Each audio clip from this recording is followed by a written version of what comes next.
Welcome back to Let's Play Metroid Zero Mission. Last time, we pretty much got into go mode, but we have a few items to collect before we actually kill a boss. Mostly because the most popular category to run with this is Hundo, at least with these settings. So, first off, I'm going to be cutting back when I get to Ridley. So I've changed my mind about that, and I'm going to clear out Norfair first, at least in the most part. Then I'm going to do Ridley, then Kraid, Brinstar, Korean, all that order. Seems like the best possible option. So, yeah. You remember this location, don't you? Just do that.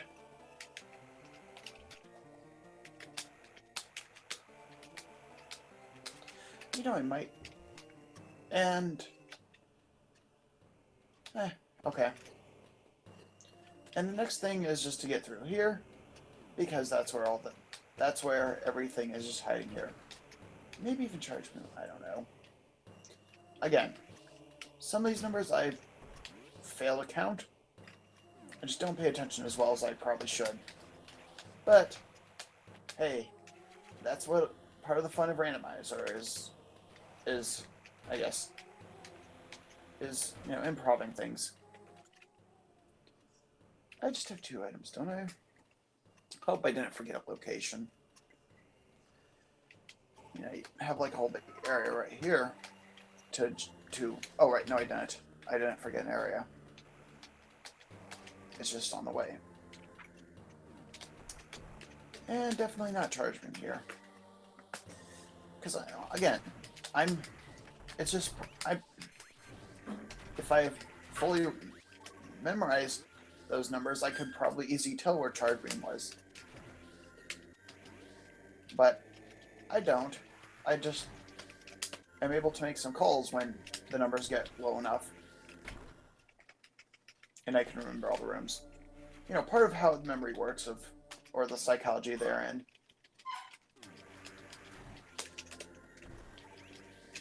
Because instead of just trying to memorize, let's say, 20 locations, I could memorize 5 different.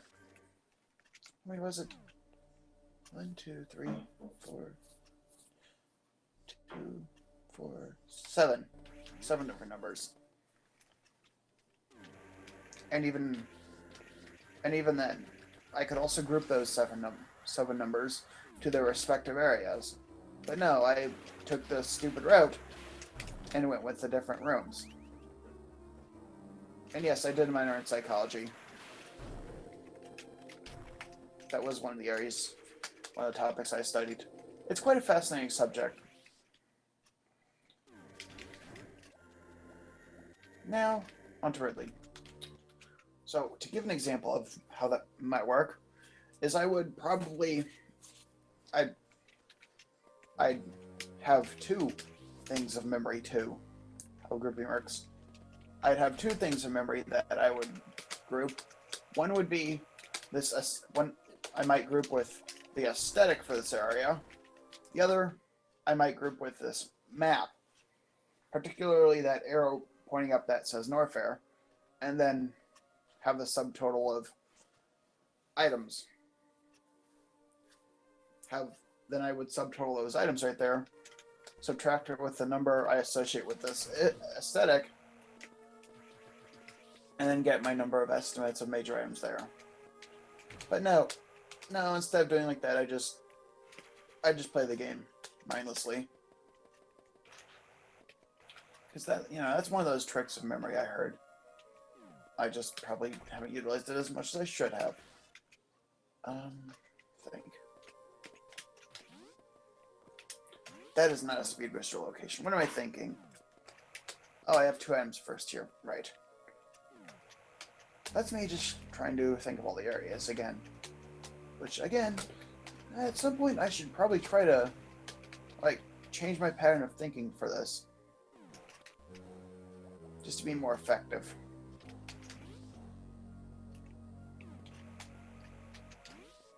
I think a lot of these things just come very subtly. You know, memories. You don't tell when you're like, let's say at the beach. One of the first things that comes to mind, obviously, isn't, hey, brain, process memory, and implant memory in whatever areas, in the hippocampus or whatever. I'll have to look at my notes for whatever the specific areas of brains are. But, you know, you're not actively thinking that. So a lot of this just becomes subtle and second nature. But knowing how the subtleties work, that's how someone is able to utilize psychology and mental health to better make decisions. Like the example I gave at the beginning of the area, of grouping the aesthetic of this area with the particular total number of items in the area. Which I already do that with criteria, because there's 6 items in criteria, right? No, 7 items in criteria. And obviously, you know, for example, me not be recalling that in Ridley is just par for the course that those pieces of information are grouped together. Likewise, I should probably have a similar thing for all these other, similar memory utilization for all these other areas, which would just be a lot more effective and a lot more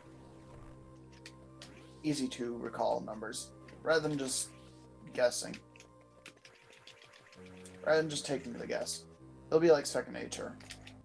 Because that was really just the problem with me not taking the chance on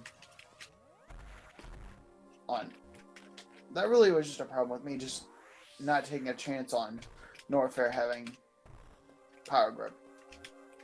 Is I didn't count the numbers accurately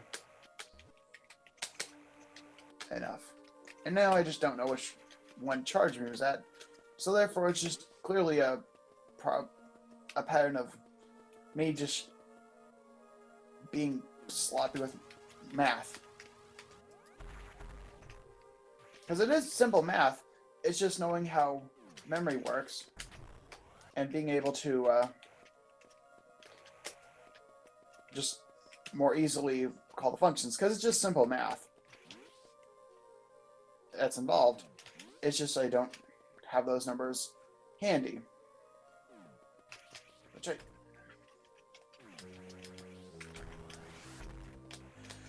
Which, let me talk about something about Let's Plays for a second right there. I do enjoy them when they're done well. When it feels like the person doing the commentary brings something interesting to the table. But of course, you know, everyone has to start somewhere. And everyone starts rough somewhere. And everyone's unique in their own regard. Like, it's just, you know, just circumstances of birth and how those affect mental health and physical health. And just all those factors that make for everyone being unique. Statistically speaking, I mean.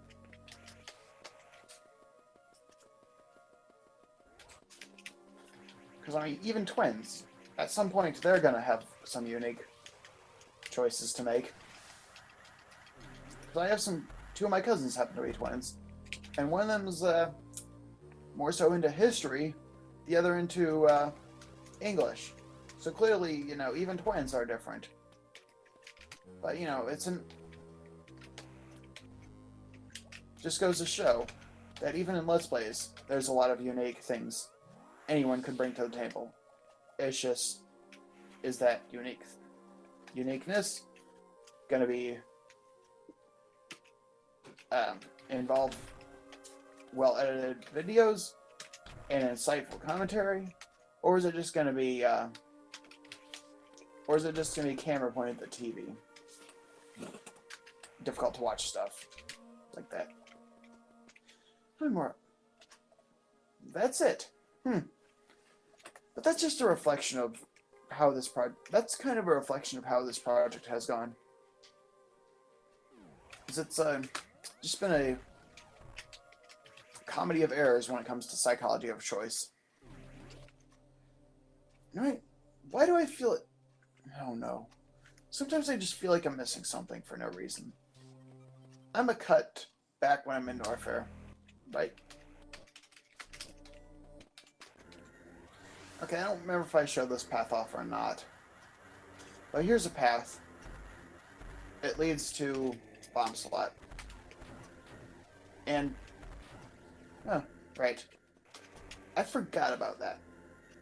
That just goes to show what happens when you don't play a game for months on end. You forget some of the more subtle details. Or little details like that. Right? Yeah, subtle. Would it be subtle? I don't remember. I don't know. I'm thinking technically. But Keyboard? I don't know what happened there. I hope my keyboard's batteries aren't dying. Because that's... I do like this wireless keyboard. I just hope the batteries aren't dying. But yeah, that's the thing about these randomizers after the original game. Is that you get to explore, you get to talk about slightly different things.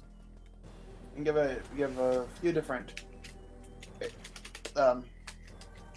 you commentary on different aspects of the game. I think it was just lag. Sometimes my computer does that, I think. When I have too many things open. Probably should close a few things at some point, but whatever. It usually is not a problem. Okay. I did enjoy this project, but certainly it's one of those things to take note of and grow upon. Because with regards to repeat areas and stuff from project to project, with little change, there's definitely a different topic, different things to bring up as far as topics go. Oh, I missed one.